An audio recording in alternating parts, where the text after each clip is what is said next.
다음 달부터 전국적으로 일회용품 사용 제한이 확대됩니다. 환경부는 폐기물 처리 비용을 아끼고 환경을 보호하기 위해 정책을 시행한다고 밝혔는데요. 구체적으로 어떤 점들이 변화하는지 이초원 기자가 전해드립니다. 다음 달 24일부터 매장 내 일회용품 사용이 금지됩니다. 지금과 어떤 게 달라지겠냐 싶겠지만 그 차이가 적지만은 않은데요. 일회용 플라스틱은 물론이고 종이컵 사용도 어렵기 때문입니다. 그럼 제가 카페에서 확인해 보겠습니다. 지금까지는 매장에 앉아서 음료를 마실 때에만 플라스틱 컵 사용이 어려웠습니다. 반면에 플라스틱 빨대는 사용할 수 있었죠. 하지만 매장 내 모든 일회용품 사용이 금지되면서 플라스틱 컵은 물론이고 플라스틱 빨대와 젓는 빨대 등 모든 일회용품 사용이 금지됩니다. 음료를 운반할 때 사용하는 비닐 캐리어도 물론 사용할 수 없습니다. 일부 매장 내에서 사용하던 종이컵, 시행 이후부터는 이 종이컵도 사용할 수 없습니다. 일회용품에 포함되기 때문인데요.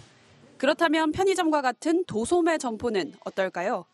현재 기준 이상 규모의 대규모 점포와 슈퍼마켓에서는 비닐봉투 사용이 금지돼 있습니다. 시행 이후부터는 편의점에서도 비닐봉투를 사용할 수 없습니다. 이에 따라 비 올 때 매장 앞에 놓여 있는 일회용 우산 비닐 또한 사용이 제한됩니다. 야구나 축구 같은 스포츠 좋아하시는 분들 많이 계실 텐데요. 가장 큰 변화는 이곳에 있습니다. 바로 클래퍼나 막대풍선 같은 일회용 응원용품 사용이 어려워지기 때문입니다. 그래서 각 스포츠 구단에서는 일회용품을 대체할 수 있는 응원용품 찾기에 한창이라고 합니다. 일회용품은 제공하는 게 안 되고 이제 자회용으로 쓸 수 있는 거라든가 아니면 이제 아이돌 문화적인 도구 있고 아이돌 쪽에서도 아이템들을 계속 쓰니까 그런 것도 있고 아니면 뭐 축구나 뭐 아니면 다른 종목에서 쓰는 뭐 그런 것들도 좀 참고를 하고 있습니다. 해당 법률을 위반하는 매장이나 업체는 개인이나 프랜차이즈에 상관없이 최대 300만 원의 과태료가 부과됩니다. 그렇다면 이 정책에 대해 시민들은 어떻게 생각할까요? 직접 물어봤습니다. 뭔가 환경을 생각하면 당연히 도입이 돼야 된다고 생각은 하는데 아무래도 조금 불편함을 느끼고 있지만 그래도 환경을 생각한다면 계속 추진되어야 될 것 같다고 생각합니다. 근데 확실히 지금 뭐 환경적으로나 그런 게 플라스틱을 없애고 있는 부분에서 좀 미래적으로 봤을 때는 괜찮을 것 같고 확실히 더 좋아질 것 같다는 생각이 듭니다. 환경 보호라는 이유로 시작된 이 정책 취지에 대해 반대하는 시민들은 찾기 어려웠습니다. 대부분 불편하지만 환경 보호를 위해 찬성한다는 입장인데요. 그런데도 1994년 도입된 이 정책이 20년 넘게 정착되지 못하고 있는 게 현실입니다. 길라이브 뉴스 이초원입니다. 네, 앞서 보신 것처럼 다음 달 24일부터 일회용품 사용 제한이 지금보다 더 확대될 방침입니다. 그렇다면 일회용품 사용 제한이 확대되기 전인 현재의 상황은 어떨까요? 해당 법률은 잘 지켜지고 있을까요? 계속해서 이초원 기자입니다. 평일 점심시간 한 프랜차이즈 카페 앞입니다.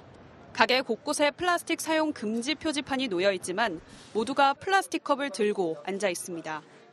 매장 내 플라스틱 사용 제한을 의식한 듯 플라스틱 컵에 종이컵을 한 번 더 씌워 판매하는 카페도 있었습니다. 플라스틱 컵 사용 제한 법안이 시행된 지 꽤 오랜 시간이 흘렀지만 현장에서는 여전히 지켜지지 않고 있는 겁니다. 그렇다면 해당 법안을 현장에서 적용하기 어려운 이유는 무엇일까? 점주는 손님들이 여러 가지 상황을 이야기하며 플라스틱 제품을 요구하면 거절하기 힘들다고 했습니다. 사실 무엇보다 손님들 반응이 제일 겁나기는 해요. 손님들이 이제 빨대 왜 멀쩡한 빨대 안 주냐고 컴플레인 하시면은 제가 어떻게 할 수가 없죠. 일반 플라스틱 빨대는 2,000개 기준 2만 원이 넘지 않지만 생분해 빨대는 6만 원이 넘어 가격적인 면에서 부담이 클 수밖에 없습니다. 또한 아이와 같이 친환경 빨대로 음식물 섭취가 어려운 손님 특성을 고려하지 않은 것이 아쉽다고 말했습니다. 근데 이제 40도만 되는 음료에만 담궈도 바로 녹아버리기 때문에 특히나 아이 손님 같은 경우는 빨리 음료를 못 먹으니까 빨대가 이제 거의 무용지물이고 차라리 플라스틱 빨대가 훨씬 낫다는 생각을 해요. 이러한 어려움 속에서도 다행인 점은 시민과 사업 운영체 등 대다수가 법 취지에 대해 공감하고 있다는 것입니다. 한 전문가는 해당 법안이 시민들의 플라스틱 사용에 대한 경각심을 불러일으키는데도 좋은 효과가 있을 것이라고 말했습니다. 처음에 동명이봉투 시행했을 때 정말 엄청난 큰 반발이 있었거든요. 사회적으로. 그리고 사람들 생각해보면 이게 시행 안 됐으면 정말 거리에는 쓰레기 생기겠구나 라는 생각을 하는 사람도 많다고 생각하거든요. 그런 것처럼 이런 과정을 통해서 점점 사람들이 익숙해지면 이 정도는 할 수 있다 이런 인식이 좀 많아지지 않을까 저는 그렇게 생각합니다. 뿐만 아니라 매장의 모든 물건을 친환경 제품으로 바꿀 수 있도록 노력하고 있는 개인 업주도 있습니다. 6평 남짓한 가게에서 작년 한 해 동안 200만 개가 넘는 플라스틱이 나왔다는 걸 알게 된 점주는 팔을 걷어붙였습니다. 플라스틱 컵을 생분해 종이컵으로 바꾸고 빨대 또한 생분해 가능한 소재로 바꿨습니다. 그리고 나무 텀블러를 제작하고 현재 플라스틱 사용을 줄이는 캠페인을 벌이고 있습니다. 1년의 준비 끝에 지금의 모습을 갖추게 됐지만 어려움이 없던 것은 아닙니다.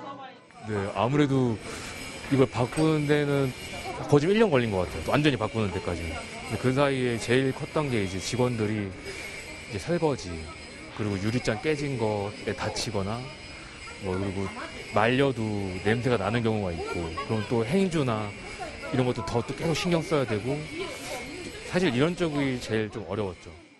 해당 법안에 대한 공감대와 운영주들의 노력이 더해지고 있는 만큼 현장에서 더 나은 방향으로 정착될 수 있을 전망입니다. 다만 소비자 개인의 특성을 고려해 플라스틱 사용을 일부 허가해 주거나 법률로 인해 부담을 느끼는 소상공인들에게 인센티브를 주는 등의 논의가 더 필요할 것으로 보입니다. 뿐만 아니라 그 어느 때보다 해당 정책을 생활화하는 시민의식이 필요한 순간입니다. 딜라이브 뉴스 이초원입니다. 이달 24일부터 시행될 예정이었던 일회용품 사용 규제가 1년 뒤로 미뤄졌습니다. 환경부는 현장 부담을 줄이기 위해서라고 설명했는데요. 정부의 갑작스런 발표에 현장은 혼란스러운 분위기입니다. 이초원 기자입니다. 서울 중구의 한 카페입니다. 이 카페는 한 달 전 이달 24일부터 다회용 컵과 종이 빨대를 사용할 예정이라고 안내했습니다. 24일이 되었지만 여전히 매장 내에서는 일회용품을 사용하고 있었습니다.